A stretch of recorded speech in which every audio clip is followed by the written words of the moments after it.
నిలువద్దము నిన్ను ఎప్పుడైనా నువ్వు ఎవ్వరు అని అడిగేనా ఆ చిత్రమే గమనిస్తున్నా కొత్తగా నువ్వు విన్నది నీ పేరైనా నిన్ను కాదని అనిపించేనా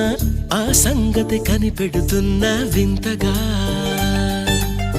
నీ కన్నుల మెరిసే రూపం నాదేనా అనుకుంటున్నా